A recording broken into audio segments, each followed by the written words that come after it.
Hello everyone, आज हम करने जा रहे हैं मेयर्स ऑफ सेंट्रल टेंडेंसी 2, जिसमें हम मीडियन को कवर करेंगे। जो मीडियन की 3 सीरीज है, इंडिविजुअल, डिस्क्रीट, कॉन्टिन्यूअस। ये हम करेंगे। बीकॉम बिजनेस स्टैटिस्टिक्स का इंपॉर्टेंट टॉपिक है। ठीक है जी। सबसे पहले हम डिस्कस कर लेते हैं इंडिविजुअल सीरीज। ये जो सीरीज ये क्या होती हैं, इनके बारे में डिटेल में अगर जानना है तो आप मेरी पुरानी वीडियोस देख सकते हो। चैनल को सब्सक्राइब कीजिए, वीडियोस को स्क्रॉल कीजिए, वहाँ पे वीडियो है। ठीक है जी। आज हम सीधे स्टार्ट कर देते हैं। एम जो वो होता है स्टैंड्स फॉर मीडियन। जहाँ पे भी मैं वर्ड एम यूज़ करूँगी मीन्स कि ये हमने मीडियन के लिए यूज़ किया है। अगर हम इंडिविजुअल सीरीज की बात करें तो सिंपल उसका फॉर्मूला होता है n+1 divided by 2 bracket term. ये टर्म का मतलब क्या होता है? टीएच टर्म मीन्स ये वाली टर्म हमने लेनी है। N means number of items. ठीक है जी।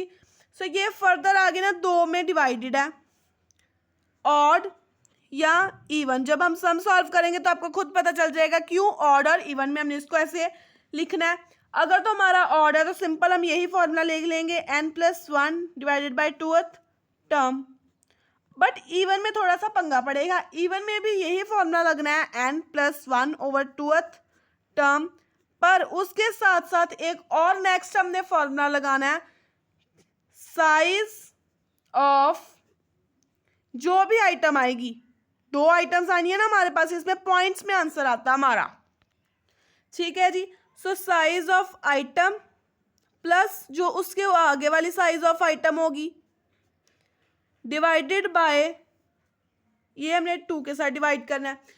मैं आपको एक एग्जांपल से समझाती हूँ। पहले मैं ऑड की एग्जांपल लेती हूँ कि ऑड के केस में हमने कैसे करना है।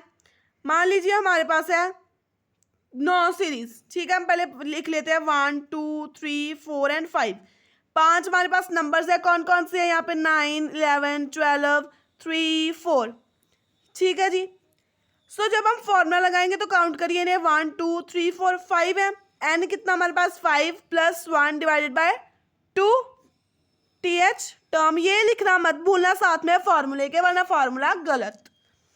6 डिवाइडेड बाय 2th टर्म, ये कितना आया? 3/3 टर्म मीन्स थर्ड वाली टर्म कौन सी है यहाँ पे? ये। हमारी मीडियन क्या है? 12। जब तो ऑड दिया ना तो आपको चाहे फॉर्मूला लगाओ ना लगाओ, सीधा आप 1 2 3 4 सेंटर वाला आप देखना होता है। मीडियन मीन्स ये हम पोजीशनल जो है वो कर रहे हैं। अरिथमेटिक पिछले हमने अरिथमेटिक मीन किया, ये हम पोजीशनल कर रहे हैं। 2 इधर से छोड़े, 2 इधर से, बीच वाला 12। लेकिन ये तो ऑड के केस में सिंपल है। लेकिन अगर हम कहें कि हाँ भाई हम यही इवन में करें तो ये इवन में पॉसिबल नहीं है। मैं आपको इवन में भी करके बताती हूँ। ये हमने इवन में करना है। हम यहाँ पे ना 6 आइटम्स ले लेते हैं, 3 4 5 एंड 6, 9 11 12 3 1 2। ठीक है। 6+1 डिवाइडेड बाय 2th टर्म में फॉर्मूला नहीं लिख रही, डायरेक्ट कर रही हूँ क्योंकि हमने पिछले फॉर्मूला कर लिया। n+1 divided by 2th term, ये आएगा 7 डिवाइडेड बाय 2th टर्म। इतना ही आया। ठीक है। ये आया हमारे पास 3.5th टर्म। अब या तो 3 आता तो हम कह लेते कि हाँ भाई 3rd टर्म लेनी है, या 4 आता तो हम कह देते 4th टर्म लेनी है। ये अब आ गया बीच में। तो अब हम नेक्स्ट वाला फॉर्मूला लगाएंगे कि 3rd आइटम नंबर पे क्या है? 12। 4th आइटम पे क्या है? +3 divided by 2 means 12 + 3 15 divided by 2 that is 7.5। ये आई है हमारी मीडियन। ये था इंडिविजुअल सीरीज के 2 मेथड्स जिसमें हमने ऑड और इवन किया। ऑड में सिंपल था, एक बीच वाली ले ली हमने। इवन में हमें इसके बाद भी फॉर्मूला लगाना पड़ा क्योंकि ये हमारा पॉइंट्स में टर्म आ रही है और ये टर्म हमारी कोई नहीं है, हमें तो चाहिए सिंपल आंसर। ठीक है जी। ये आया 7.5। ये हमारी मीडियन है। नेक्स्ट हम करेंगे अब डिस्क्रीट सीरीज।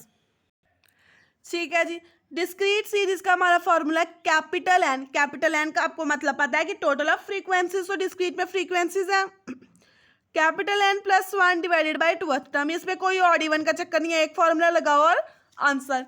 इसमें मैं आपको करा देती हूँ। एग्जाम्पल ले लेते हैं हम। ये x आ गया मीन्स हमने इनकम ले लिया किसी भी, वो है 80 100 150, 180, 200, 250। ठीक है जी। और हमारी फ्रीक्वेंसीज हैं, ये एफ ले लिया हमने, 8, 12, 13, 15, 10, 3, ये हमने ले ली फ्रीक्वेंसीज। अब पहले तो हम क्या करते थे कि यहाँ तक रहते थे, लेकिन अब हमें मीडियन में एक और चीज़ करनी होगी, C F. C F means cumulative frequencies, हमें इनका प्लस लेना होगा। मीन्स पहले तो हम 8 का 8 लिख लेंगे, क्योंकि 8 को हमने ऊपर किससे प्लस करना है, नेक्स्ट 8 + 12, 20। अब 20 + 13 दैट इज 33, 48 आएगा, 33 + 15, 48 + 10, 58 + 3, 61। सो ऐसे हमने इसको प्लस करना है। ठीक है जी। सो लेकिन टोटल हमने फ्रीक्वेंसीज का ही लेना है, एन दैट इज 61। ये दोनों सेम आएंगे, अगर आपको तभी आपका आंसर पता लग जाएगा कि हमारा आंसर सही है या गलत। ठीक है।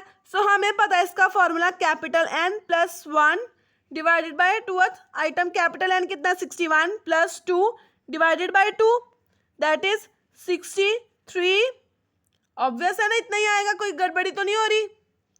और सॉरी ये 1 है, 2 divided by 2 that is 33 answer आया, 31 आंसर आया हमारा। सो अब देखिए हमारा आंसर आया 31। ये वाली टर्म हमने देखनी है ना, 31th टर्म। अब हमने कुछ नहीं देखना, हमने देखना है कि क्यूमुलेटिव फ्रीक्वेंसी में 31 जो नंबर है, टर्म वगैरह भी भूल जाओ, 31 से बड़ा क्या है, 33। बस यही हमने देखना है कि इससे नेक्स्ट वाला बड़ा क्या, और बड़े पे नहीं हमने जाना। इससे नेक्स्ट बड़ा क्या आएगा, 32, वो भी नहीं है, नेक्स्ट 33 वो है, स्टॉप। सो हमने 33th टर्म देखनी है, जिसका हमने सीधा सीधा एक्स देखना है, जो है 150। सो हमारी मीडियन कितनी आ गई, 150। ये ऑलमोस्ट सेंटर में होगी या नियर टू सेंटर होगी, एक्सट्रीम वैल्यूज नहीं होती। फिर से देखिए, हमारा आया था 31th टर्म, क्यूमुलेटिव फ्रीक्वेंसी में 31 नहीं है, हमने देखना है उससे बड़ा कौन सा आ रहा है, वो है 33। सो 33 नेक्स्ट आ रहा है, 33 के ऊपर जाने की हमें ज़रूरत नहीं है, 34, 35 हमने एक ही स्टेप बड़ा देखना है, और उसके सीधे हमने देख लेना है यहाँ पे कितना है, 150। सो हमारी मीडियन आ गई 150। ठीक है जी। ये था डिस्क्रीट सीरीज का। नेक्स्ट हम बात करें कॉन्टिन्यूअस में, तो और सिंपल है, capital N divided by 2th term. अब इसमें एक तो ये फॉर्मूला हो गया, लेकिन अगर हमने मीडियन को फाइंड आउट करना है तो हमें इसका एक और फॉर्मूला है भाई, इसके बाद लगाना है, दोनों ही हमें लगाने पड़ेंगे, L + n/2th term minus CF divided by F into I। अब L क्या, हम देख लेते हैं पूरा सम सॉल्व करके। ये मान लीजिए हमने ले लिया 0 to 5, ये कॉन्टिन्यूअस सीरीज होती है, 5 to 10, 10 to 15, ऐसे करके हमने ले लेनी है। ठीक है जी। ये हमने लिख लिया था x, जो हमें रेंज गिवन होती है। इसमें हमें पता है कि ये जो वाली वैल्यूज होती हैं, ये क्या है, L मीन्स लोअर लिमिट। सो हमें फॉर्मूले में L चाहिए, लेकिन अब कौन सा L चाहिए वो हम देखेंगे। फ्रीक्वेंसी है तो हमें पता है फ्रीक्वेंसी से हमें क्यूमुलेटिव फ्रीक्वेंसी बनानी होती है मीडियन में। हम क्या करेंगे, 4 एज इट इज लिख लेंगे, +6 10, +10 20, +16 36, +12 48, +8 56, +4 60। जब आप फ्रीक्वेंसीज का टोटल करोगे तो कैपिटल N भी 60 आएगा। n/2th टर्म लगाकर 60 डिवाइडेड बाय 2 करके हम ले लेंगे 30। 30 से बड़ा क्या, 36। अब सीधा सीधा देखें तो ये कौन सी रेंज है, 15 to 20। मीन्स हमें पता लग गया जो इस फॉर्मूले में हमें L चाहिए था वो कौन सी रेंज वाला चाहिए, इसका। इसकी लोअर क्या, 15 प्लस ये हमने बीच में लिखना है, क्योंकि यहाँ पे हमें डिवाइड की लाइन भी मारनी है। सो अब उन्होंने कहा था यहाँ पे भी हमें चाहिए n/2th term minus CF। CF हमने कौन सा लेना है, जो ये वाला, इसके ऊपर वाला। ये भी मैं आपको समझा देती हूँ। उन्होंने कहा था n, मैं एक बार फिर फॉर्मूला लिख दूँ, L + n/2th term minus CF/F into I।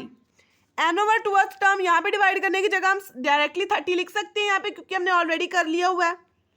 अब जब हमने देखना था कि हमारी मीडियन किस रेंज में आएगी, तो हमने देखना है उससे बड़े वाला जो 36 पे हमारी आ रही है ना, उससे ऊपर वाला क्या है वो हमने लिख लेना है 20। वो इसके रिलेटेड नहीं होता, वो सिर्फ होता है कि मान लीजिए अगर हमारी क्यूमुलेटिव फ्रीक्वेंसी है 2 3 4, ये 3 आ रहा है, सो 3 के ऊपर वाला 2 है तो हम यहाँ पे 2 लिख देते हैं।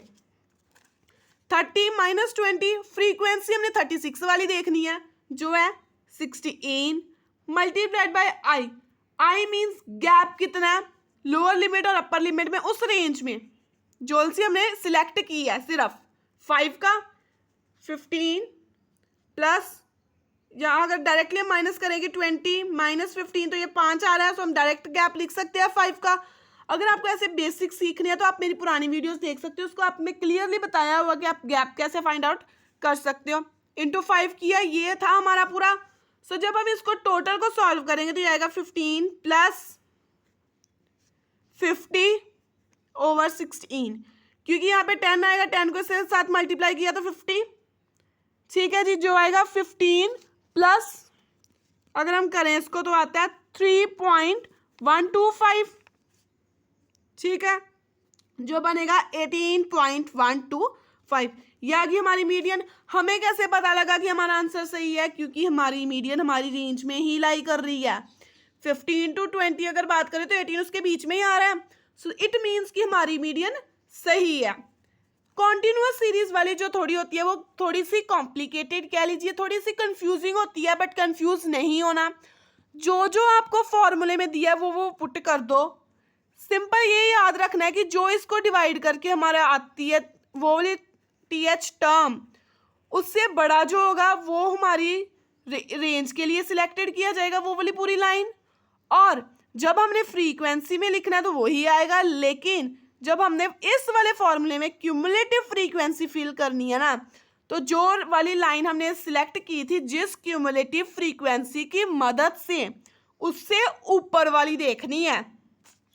ये मैं एक बार आपको साफ साफ यहाँ पे करके बताती हूँ। 3 ही आइटम्स लूँगी, 10 20 36।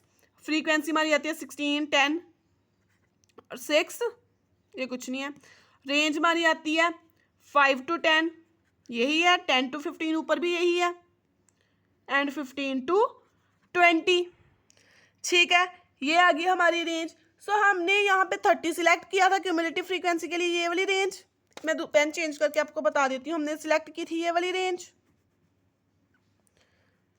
ये वाली रेंज में हमने इसमें से लोअर भी फिल आउट कर दिया, और 30 तो हमें पता था n/2th टर्म जो है, फ्रीक्वेंसी भी फिल आउट कर दी, गैप भी फिल आउट कर दिया, रहेगी क्यूमुलेटिव फ्रीक्वेंसी। जो ये सिलेक्टेड रेंज है इससे ऊपर वाला जो होगा ना वो हमने यहाँ पे लिख देना क्यूमुलेटिव फ्रीक्वेंसी में। ठीक है जी, सो ये था हमारा सारा topic measures of central tendency 2, जिसमें हमने मीडियन की तीनों सीरीज की। ये तीनों ही बड़ी इंपॉर्टेंट थी। बाकी जो कॉन्टिन्यूस के छोटे से टॉपिक्स रह गए, ऑल्दो वो भी इंपॉर्टेंट है, वो आप नेक्स्ट वीडियो में देख सकते हो, वो आपको आगे अवेलेबल करवा दिए जाएंगे अगली वीडियोस में। सो आई होप आपके समझ आया हो। प्लीज़ चैनल को सब्सक्राइब ज़रूर करना, और कोई भी क्वेरी है तो आप कमेंट बता सकते हो। वीडियो को लाइक शेयर और कमेंट करना मत भूलना। Thank you.